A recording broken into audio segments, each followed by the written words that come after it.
Pour ceux qui l'auraient manqué au cinéma, je voulais vous dire que vient de sortir en DVD, mais aussi dans cette édition collector, avec un livre très abondamment illustré, le formidable documentaire sur Ayrton Senna. Et pour vous en parler, j'ai demandé à ce que Jacques Lafitte, le pilote bien connu, le champion, soit votre invité aujourd'hui. Il va donc vous parler de cette personnalité qu'il a connue, qu'il a rencontrée. Mais avant de parler du film proprement dit, est-ce que vous vous souvenez de votre première rencontre avec Ayrton Senna? C'était formidable, c'était à Rio, il y avait le Grand Prix de Rio, on était à l'hôtel avec Johnny Reeve, Jean-Louis Moncey et Alain Prost. On est rentré au restaurant. Ayrton, qu'on ne connaissait pas, c'était en 84, il arrivait en F1. Enfin, on le connaissait, mais pas vraiment, c'était pour nous. Voilà. Il était assis avec quelqu'un de sa famille, je crois, une autre personne. On est rentré, petit signe, bonjour. On s'est assis à la droite de l'entrée avec, on était 4, Johnny, Jean-Louis. Et un petit quart d'heure après, même pas, est arrivé le serveur avec une bouteille de Bordeaux, avec un petit mot, bienvenue au Brésil, Alain et Jacques. Voilà ma première vision de ce garçon.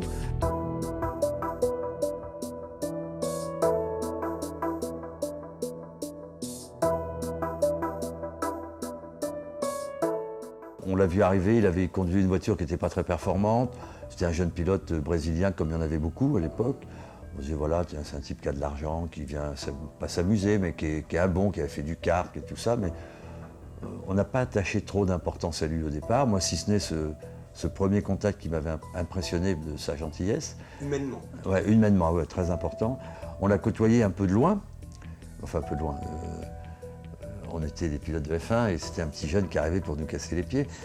Mais tout de suite très talentueux. Hein. Et puis la preuve en est, c'est que 4 mois après, à peine 3 mois après, il y avait Monaco, sous la pluie.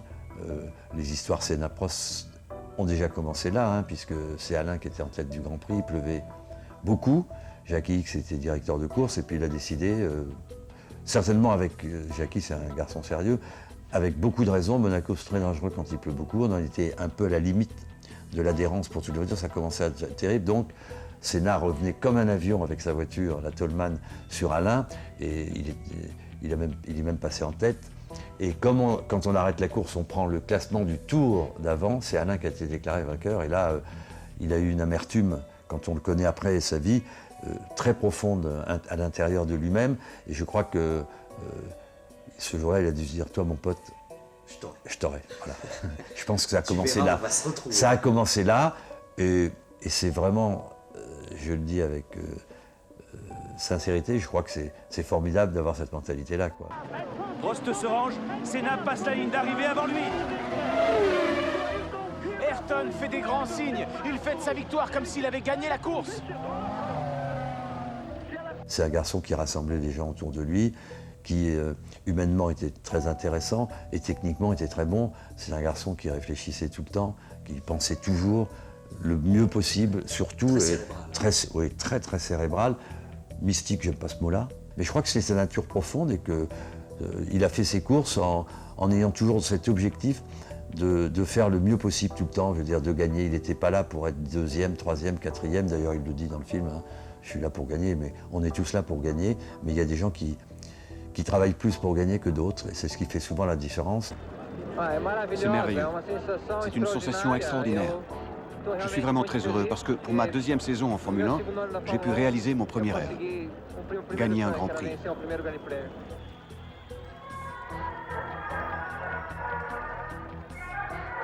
On ne se tapait pas sur les cuisses, quoi, je veux dire, mais il était très agréable. Moi, j'ai toujours apprécié les interventions qu'on voit très bien dans le film pendant les briefings, où il ouvrait sa gueule en disant « Attendez, là, les cônes, dans ce virage, il faut les retirer. »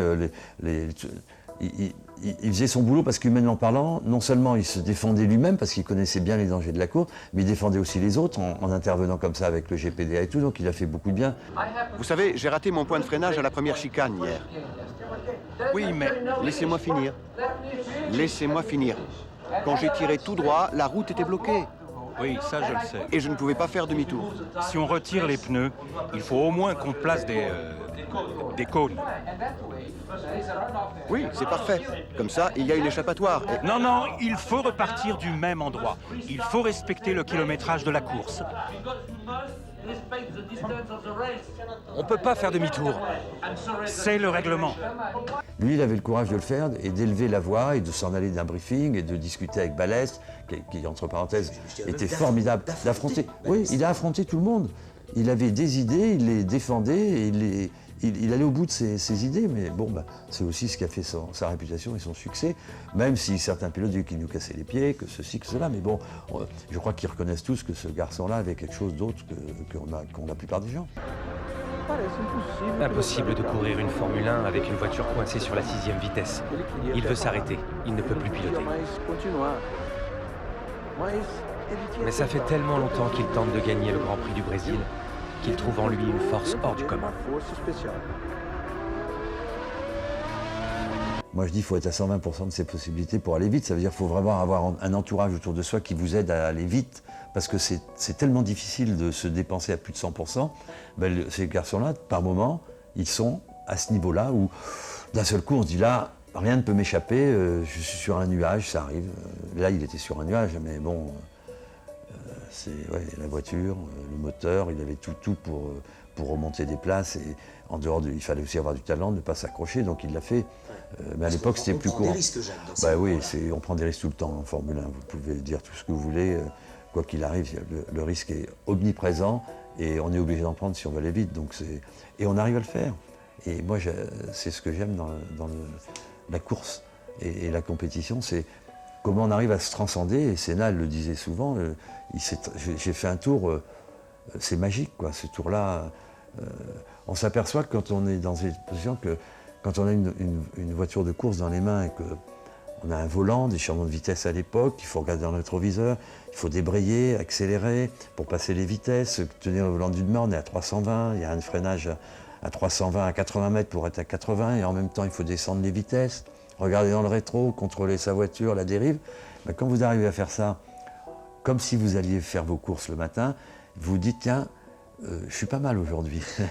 Non, et je crois que Senna était souvent pas mal.